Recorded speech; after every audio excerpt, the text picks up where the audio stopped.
truth is not what the majority believes. That is to say, truth is not democracy.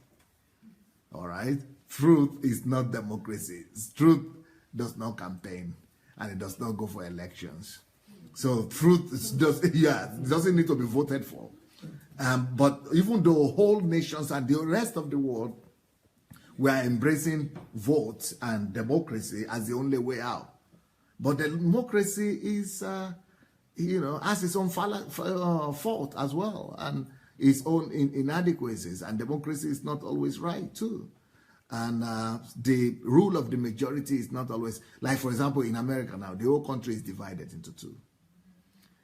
The fact that Donald Trump won didn't really mean that he had most votes, because some people said that Hillary Clinton actually had more votes, popular votes. So more people, majority, actually voted for Hillary Clinton by 3 million votes, but she never became the president. So your majority is not always right. And the fact that even Trump became the president doesn't mean that the whole country is supporting him too. So that I mean, they are fighting against him every day. But even besides that, all over the world, people are selling democracy. They are saying you are not democratic, but the majority is not always right. Majority is not always right. For example, one of the most terrible examples of that was Hitler. You know, Hitler was not, it didn't come through coup d'etat. Hitler didn't come to power through gun and military power. Hitler was elected. There's a German girl here with us, no offense, but the people themselves voted for this man. So the fact that they voted for him and he became the ruler of the country doesn't make that majority to be right. And so when people make a big fuse and talk about democracy today, Africa, you are not democratic. The fact that you even have democracy doesn't mean that you are doing the right thing. So Hitler was elected. And even in Russia, this Bolshevik communist regime that ruled Russia for 70 years, they call them Bolsheviki. You know what Bolsheviki means in Russia? Yeah, they call them Bolsheviki. Bolsheviki means the majority. Bolsheviki means majority. So they were the majority out of all the political forces that were vying for that position. But the fact that they are majority doesn't make them. Look what they did. It was a massacre. It was a rule of terror. It was genocide. Just behind Hitler. So majority is not always right. Like for example, right now in America,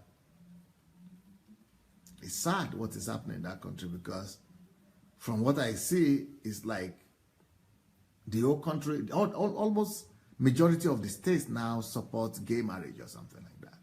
I think it's majority. And even Obama had the Supreme Court to make it a law. So a lot of things that people do, even though they are the majority, in fact, they make not just gay to be allowed in America, they even started pressing and charging other countries and putting political pressure on them to do the same thing. And almost all Western countries started following after America immediately. Anything America does, all Western countries begin to do the same thing. So the fact that they are the majority or the richest country, majority doesn't represent truth. Majority is not always right, and majority does not always represent the truth. Let me tell you another story about majority, where majority was wrong. Our Lord Jesus Christ, there was an opportunity to release him. Pilate wanted to release him. And he said, okay, you choose. He was telling the Jews that he told them, you choose who I should release to you. Should I release Jesus Christ of Nazareth, or should I release the other man who is a criminal, Barabbas? They used to call that one Barabbas. In Luke chapter 23, it's from verse 13 to 19. You know what the people said? Majority. I mean, he was counting vote. And majority, they didn't even vote. He was screaming, give us Barabbas, give us Barabbas. And, he said, but this one is an innocent man. He said, but I don't see any fault in him. the majority carried the vote, and we know it's the will of God, but that's just an example for you to know that the majority is not always right. It's not always right. Let me give you another example of a situation where majority was not right. Do you know the old world, the old civilized world, used to think, especially the church used to think like this, used to think that the earth is the center of the world, and that the universe is rotating. We are the center. They are the whole universe is the one rotating around us. We are so big. But Galilei came forward with his theory because he's a scientist. He had to prove it. He came forward and proved that no, we are actually small. We are not as big as we thought we were. And we are not as significant. I mean, compared to the universe, we are nothing. And that it is we who are rolling. They were saying, well, we are not feeling anything. Where are we rolling? Nothing is rolling.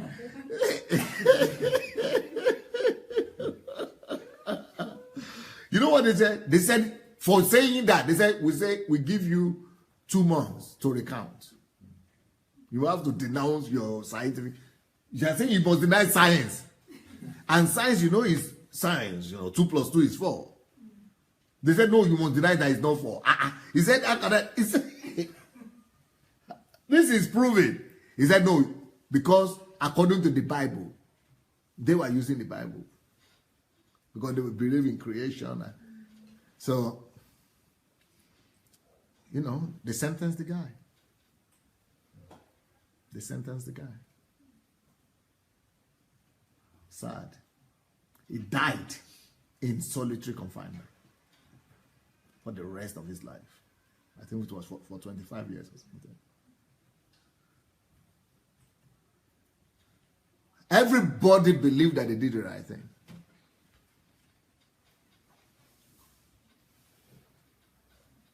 The majority is not always right.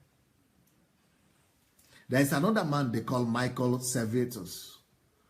Michael Servetus.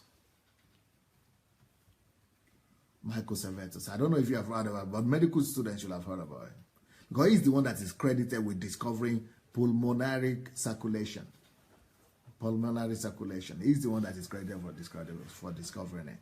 Now, he was condemned for discovering that for all the scientific evidences he was proven, first of all by the Catholic Church, condemned him and said they sentenced him to die. So he ran from, thank God, he was living during the time of Reformation.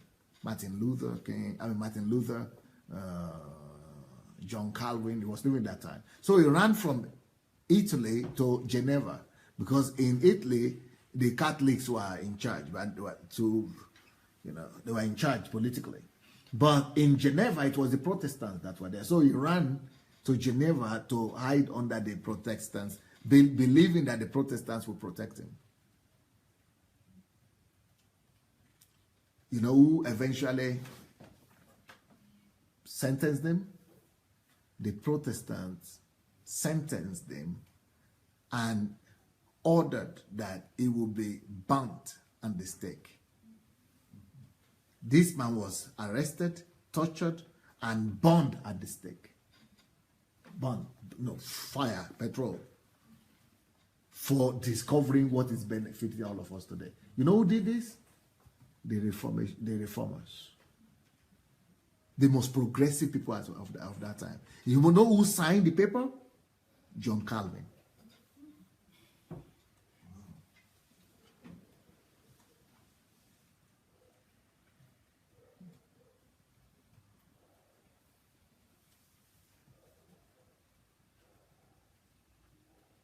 This is how vicious religion could be. So today now, a lot of people are speaking this. That's why I'm not intimidated. I'm not fazed at all by the fact that I'm speaking the truth. And everybody is attacking me. All the big churches, all the big movements are thinking that I've gone into error. That I'm in error. But that's what they at least now they are not killing me, they are just shouting. But in those days, they were killing them for real. And because they so much believe that those guys were in error. But guess what? The people they killed 200 years passed. 300 years passed. But truth will always vindicate you. There is nothing we can all do against the truth, only for the truth. Truth vindicated Galileo Galilei. Truth vindicated Michael Servetus. Truth, so that's what I'm saying, that the majority might be right for now, but truth will be right eventually. Truth, always stand on the side of truth, my brothers and sisters. Always choose the path of truth. Even if you need to give your life for it, always choose the path of truth. Don't even look at majority at all. So people will tell me, okay, why, if you are so right, why is it that nobody else is saying the same thing? I don't care why. I am on the side of truth, that's what matters. And one person on the side of truth is a majority. I am already in the majority before God. Because if God is for you, it doesn't matter who is against you. If God is on your side, I'm already majority. Even if you have 7 billion on your side. But me and God, we are majority together. We are more than you. So don't ever bother yourself about majority decisions or about majority opinion or about public opinion. Forget about public opinion. Forget about what majority people are thinking. So, another thing people are telling me is that, Pastor Sunday, why do you think that you know this thing and all our fathers? The fathers? You know how many big churches they have, how many people following them? These fathers that have been serving God all these years, how could we say they are wrong? How can the fathers be wrong? No, fathers cannot be wrong. I don't care, fathers or mother or grandfather. Or, if it is, I know this is the truth. I don't care who is on the other side. As long as I know this is the truth, I stand on it. Let me be the only one standing. Because one on the side of truth is a victor. One on the side of truth is a winner. You will win any battle if you're on the side of truth. So I would just like you all to please realize and come to the conclusion that majority and all those kinds of talk, they will never sway you. That the only thing that will sway you is the position of truth. Find out where the truth is and align yourself with the truth. Yeah, it might not be in my lifetime, but sooner or later, all these my ideas, all these my theses, all these my books, all these my writings, all of them will be celebrated worldwide. I'm in a good company. The people, my contemporaries who had gone before me, but I call them my contemporaries, they've suffered the same thing. They were all rejected. In fact, there is nobody that is truly great that is totally, acknowledged and celebrated in their lifetime. They will always, because why? If you understand everything I'm saying in my lifetime, it means we're in the same position. But that's what makes the great great. They see before all others see. They go forward before all others come and catch up. All others will still come and catch up because truth will come and catch up. Truth will catch up with them. That's what makes a great leader great. He sees before others sees. He goes before others. So don't you ever bother yourself that you are not in the majority. Don't you ever think that you don't have millions in your church. Don't you ever think that you are just only one talking like that. Just make sure you are on the side of truth. Because one on the side of truth is a majority as well. Just like one on the side of God is a majority. So like the story of Galileo Galilei should encourage you. The story of Michael Servetus should encourage you. The story of even civil rights movement in America should encourage you. You know, there was a time that majority of the American society and the Western society supported slave trade.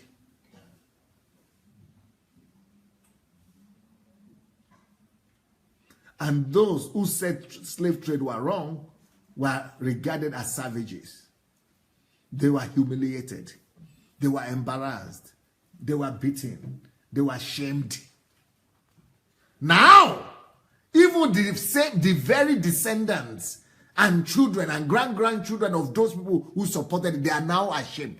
Well, I remember when I was in Tennessee, in America, they were telling me they would, even though this place, they used to have old slaves. And that But they said they would rather have me as a black African man to live in their town, in their village, than have the Northerners. No, people come from New York and other places like that. they still hate them until today. Almost 200 years has passed after the war. After the war. They still hate them up to now. So they said, but I said, let's talk. We are Christians, huh? Because they are Christians. I said, so let's face it. So all of them started telling me, America, they like to tell stories. They were telling me stories. Oh, my grandfather fought in the something. We were in the army of the general something who was the general of the Confederation. Oh, I have the Confederation flag. Oh, they were giving me the medal. This is the medal, the Confederation. All of them were just telling their stories and they were, bragging on it. Oh, this one say, oh, we had a farm, we had some plantation. So I was saying, but this man was fighting that there will be no slaves. I said, let's just talk now. I'm not politically correct. So me, I'm from Africa. I don't know the word political correct. So just tell me what you feel now, what you now feel. Because all of you are saying you had 30 slaves here, we have 100 slaves here, we have 200 slaves. So you all know. So what do you now think about that? Even that war that you are talking about, that they were not fair to us, even though we lost the war, but we don't agree. So I said, what do you now think about it? They said, well, we never think about that. We don't, we just move on. It's okay. So I said, no, you just tell me from your heart. I want you to, because people are avoiding, that's the problem. You remember the levels of truth that we went through? 5 levels of truth. The first level of truth, people are trying to avoid it. They don't want to look in the mirror. So I tell them, you look in the, just look in the mirror. Just look at it and say, I am this. They said they are so embarrassed to even imagine that I'm the grandson or grandchild of somebody who was selling human being. Oh, he's gone. I said, no. I said, since I'm the guest speaker and I'm the big man, I'm the man of God they invited. They were expecting me. So I told them to do what. So they started coming out and they started saying that we can't understand it. Even their own children now cannot support them.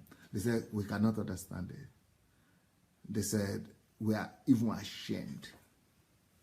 We don't want to talk about it. Even though we are proud of our heritage and grandparents, but we should understand. So other ones came and said, oh, it's because of the time. It was the time like that. Time. Everybody believed majority. You see, people like majority. So that's why I'm saying, don't do things that your children will be ashamed of you again later on. Don't be talking about majority. Don't just do things because people are doing it. Stand for truth. Stand for what is right at any time. And don't be ashamed of standing, even dying for what is right. Can you imagine that up till even the 40s, even the 50s, in some states in America, you cannot marry, you cannot even date a white person. Hey, what is there? You cannot even date. Why am I talking about date? You cannot even enter the same bus. If you enter the same bus, you must go and sit at the back. You cannot even sit itself. No seat for you. You cannot even go to the same restroom. So a majority, I'm not saying some one person or two person. This majority were supporting this. So majority, I'm not moved. Let the whole majority say all these things I say are wrong. But the truth will overtake them, and the truth will show forth. So don't change your positions just because it's majority. Truth is always truth. Always find out where the truth is and stand on the side of truth. Now, let me tell you another very pathetic story. This one you will not believe it. In 1844, a medical doctor named Ignaz Philipp Semmelweis, who was assistant director at the Vienna Maternity Hospital, suggested to the doctors, this was 1844, that the high rate of death, I'm sure you've heard the story, of patients and new babies was due to the fact that the doctors attending them were carrying infections from the diseased and dead people whom they had previously touched. You know, there were just few doctors those days and nurses. So Semmelweis ordered doctors to wash their hands with soap and water and rinse them in a strong chemical before examining other patients. He tried all through his life to get doctors convinced about his findings. And so that the doctors will be, if they cannot do chemicals, at least let them wear white, clean gloves or clothes in their hands. He battled this for the rest of his life and he failed. The whole country revolted against him. He's a troublemaker. And the medical science rejected him. The medical practice. They ostracized the man. Because he said he should be using gloves. Today they will remove his license. And say he cannot practice. However, the majority disagreed with Semmelweis, and they deliberately disobeyed his orders. In the late 19th century, 100 years later, on the basis of the findings, so he started writing, he documented his findings and died. Just like I'm doing now. Make you not take me, make you not accept them. Me, I'm good, I got the right. I will die, somebody will find it, will discover what I've written. So they discovered his work and started doing research. And then the man that discovered his work is called Joseph Lister. Joseph Lister. So he began soaking surgery instruments, the operating table, his hands, and the patients with carbolic acid to wash them. The results were astonishing. What was previously risky surgery now became routine success. However, still, the majority of the councils of doctors and science of that time rejected it. Even though he was more successful, they ostracized him. Criticized his work also. Today, we know the truth. You don't even need to, even if you are not a medical doctor or nurse, if you just go to the hospital, they want you to wear something to do something. Why? Because we know the truth. 200 years, people were fighting for this. To them, it was elementary because they went ahead of their time. So majority, you know what majority is. Majority is not always right. Majority is not always right. Sterilization, what they call it. Sterilization is what they call it now, yeah. Now, sterilization is just like elementary everywhere. Elementary. Wash your hands. What's difficult there? But because it's not the way we have always been doing it. People always want to do things the way they've always been doing it. Now, wow. God forbid. So these are just a lot of evidences and a lot of examples I could bring to you today, but I thought I should read that one to you. Of course, the story of Pilate. Then Pilate, when he had called together the chief priests, the rulers, and the people, said to them, "You have brought this man to me as one who misleads the people. And indeed, having examined him in your presence, I have found no fault in this man." Can you imagine? He said he didn't even find fault concerning those things of which you have accused him. No, neither did Herod, for I sent you back to him. And indeed, nothing deserving of death has been done by him. So we should release him. Either release him, for it was necessary for him to be released, to release one of them at the feast. And they all cried out at once, saying, "Away with this man, release to us Barabbas, who had been thrown into prison for a certain rebellion made in the city and for murder." So they released the murderer and they crucified my Lord. That's majority for you. So majority is not always, the majority is not truth. Majority is not what Truth is not what majority believes. Truth is not always in the majority. It could be true sometimes on the side of majority, but it's not like a panacea that is always. No. Sometimes, yes, majority could be right, but not all the time. You remember the story of Samuel and Saul, right? When he waited for so many days and Samuel didn't come, the people started pushing him and said, majority told him, do the sacrifice yourself. What's the difference? You are the king now. So when Samuel showed up, the prophet, I said, what did you do? But I said you should wait. He said, well, I waited for so very long and you didn't come. He said, but I told you not to do anything before I come. He said, yeah, but the people pushed me. I said, okay, since the people push you and these people you are listening to, he said, the throne has been taken from you. So the majority is not always right. Even Israel itself, look at Israel. God said, I am going to be your Lord, the God over you. I'm the king over you. I'm going to be your king. I'm going to be your king. You are going to be a special people. I am going to be your Lord and your king. You are not going to be like other nations where they have kings that are chosen by men. When the people got tired of God, and they demanded that no, we are tired of you. No, let's just be like other men. Just majority. This man of God, Samuel, cried and wept and appealed to them. Please, this is God you are rejecting. They said, but what's the difference? But other people, you see other people, they have kings now. So why should we be worse? We also want like other people. Just let us be like other people.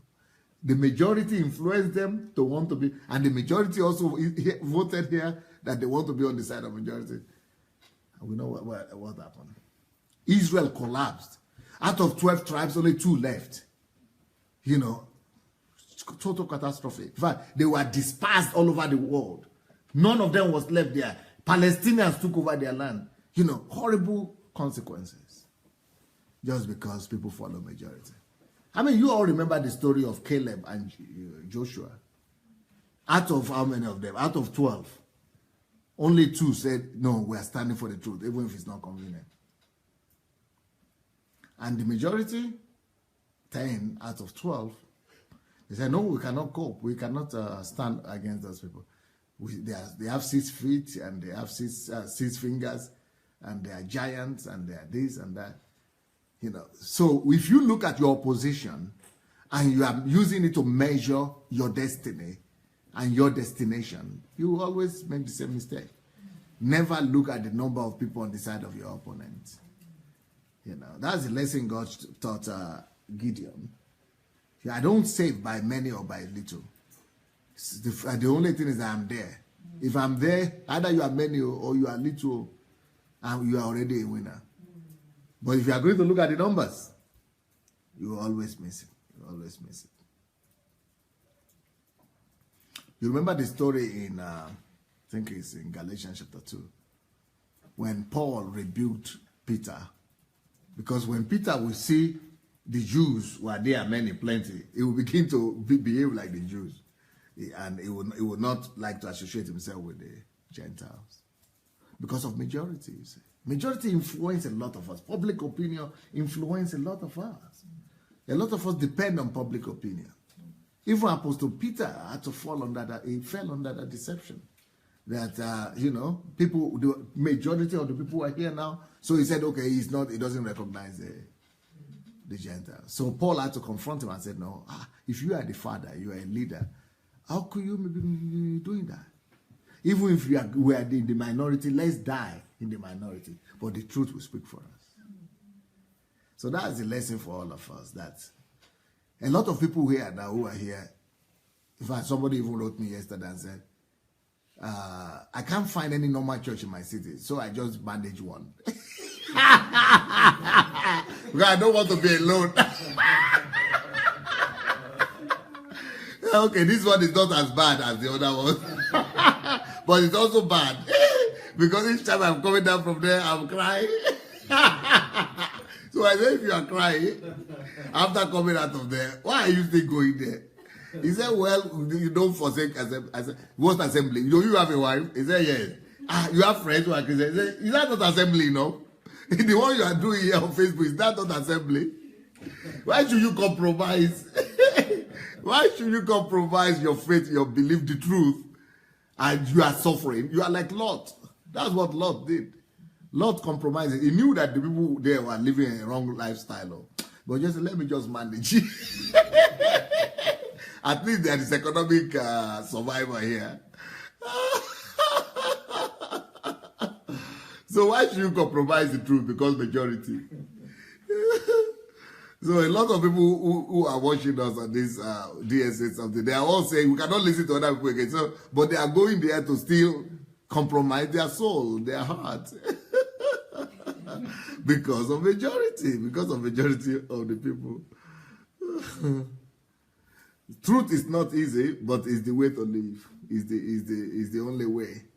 It's the only way to live. So, yeah. I think that's what I would like to. That's where I would like to, because I would like people who are here. If anybody wants to share, to feel free to come and share today, because this is a problem that affects all of us. Public opinion. My family. What will my family say? What will my friends say? Criticism, attacks from friends, from relatives. Family could reject you. Other things like that. But one on the side of truth is always a majority.